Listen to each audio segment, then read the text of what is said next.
తెలంగాణలో BRS party KCR నాయకత్వంలో ఓడిపోయింది కాబట్టి ఆంధ్రప్రదేశ్లో కూడా జగన్మోహన్ రెడ్డిని ఓడించడం సాధ్యమేనని కొంతమంది కలలు కంటున్నారు. నిజానికి దీనికి పూర్తి ఉన్న వైరుధ్యాలను వారు అర్థం చేసుకోవడం లేదు.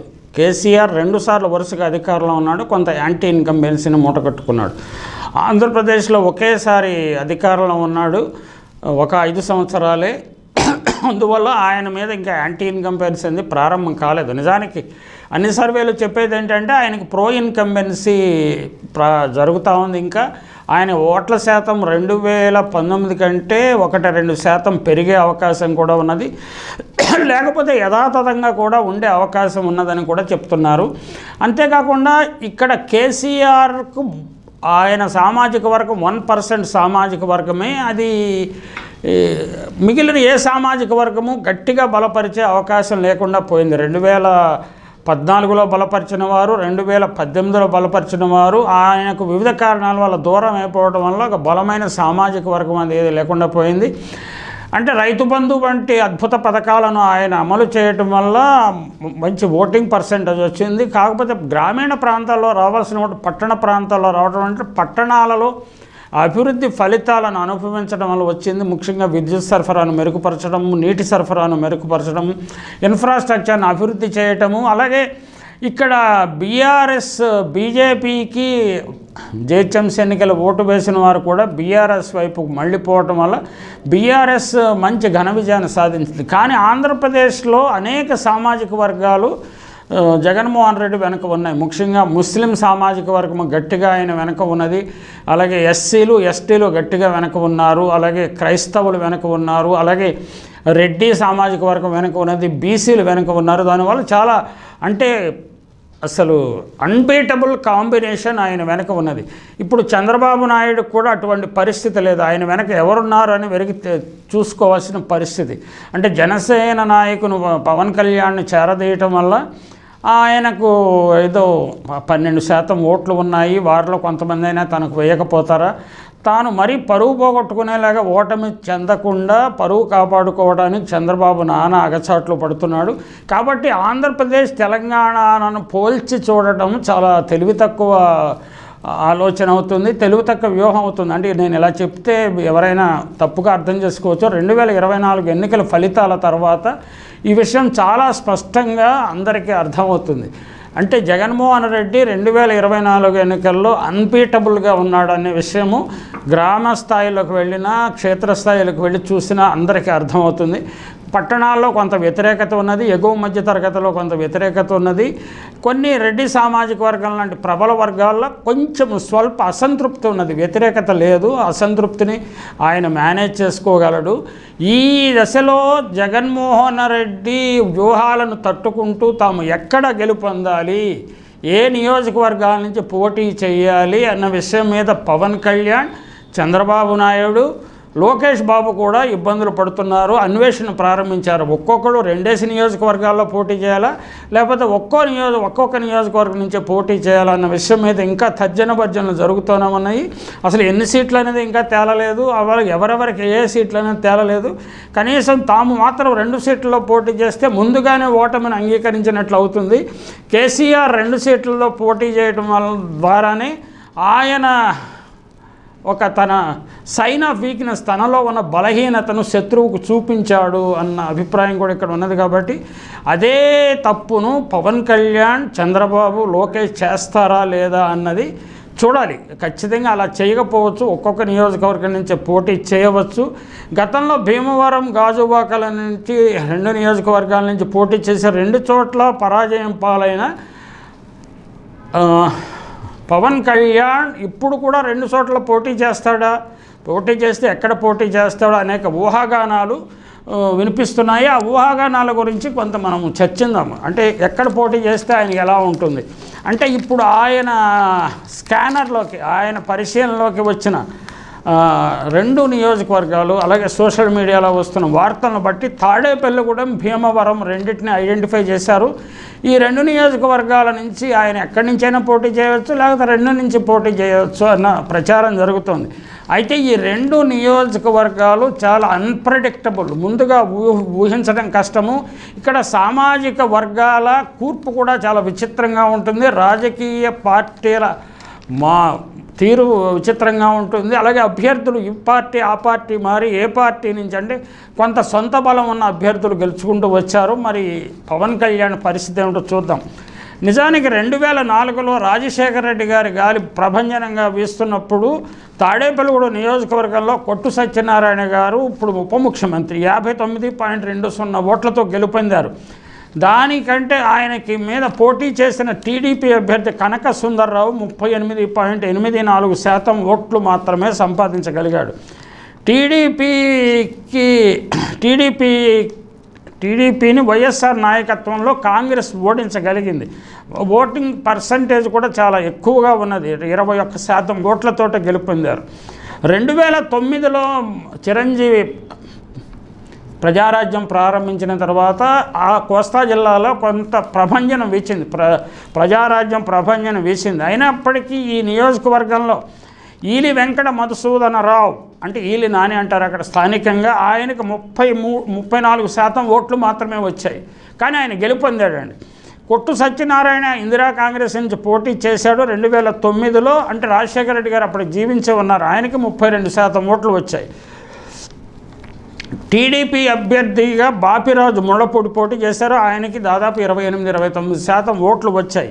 అంటే ఈ నియోజకవర్గాలలో ఓట్లను ప్రభావితం చేయగల శక్తి కాపులకు ఉన్నది, కమ్మవారికి ఉన్నది. ఈ నియోజకవర్గంలో కాపులు కమ్మవారు బలంగా ఉన్నారు, ఎస్సీలు చాలా అత్యధిక సంఖ్యలో ఉన్నారు.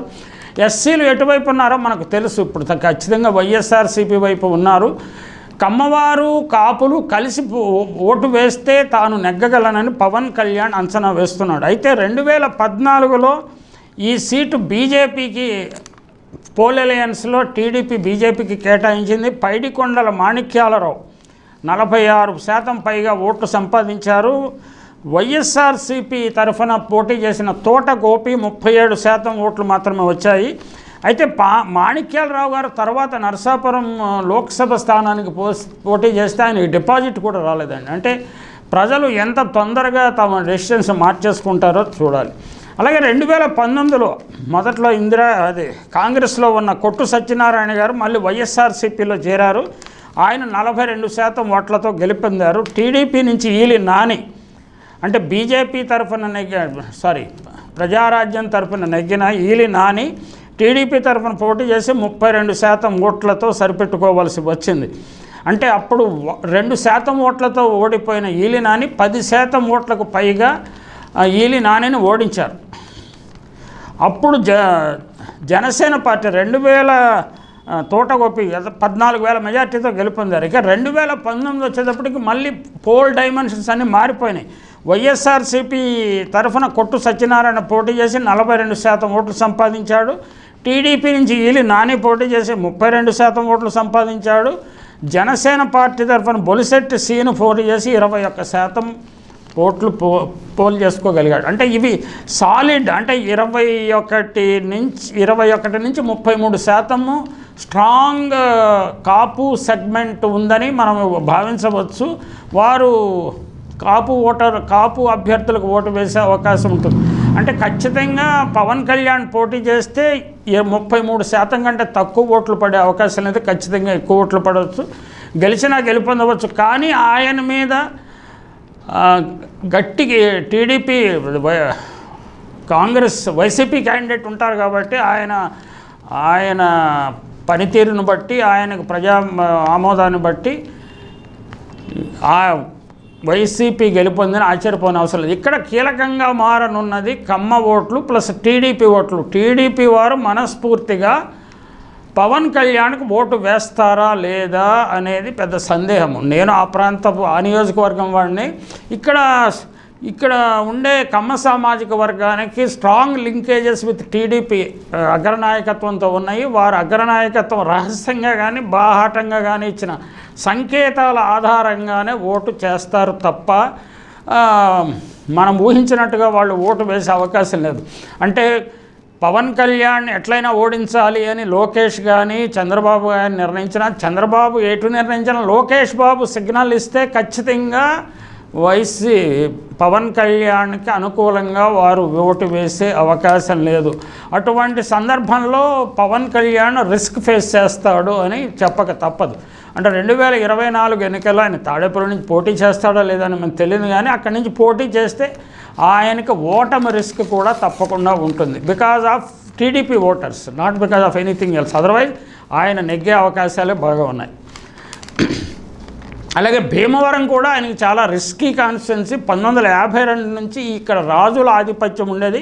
తర్వాత క్రమంగా ఇక్కడ కాపులు పుంజుకున్నారు. 2004లో గ్రంథి శ్రీనివాస్ కాంగ్రెస్ అభ్యర్థిగా 51, అంటే రాజశేఖర రెడ్డి గారు ఉన్న టైంలో 51% ఓట్లతో గెలుపొందాడు. టీడీపీకి చెందిన వెంకట నరసింహరాజు గారికి 44% ఓట్లు మాత్రమే వచ్చాయి. 8000 మెజార్టీతో కాంగ్రెస్ అభ్యర్థి గెలుపొందారు. 2009లో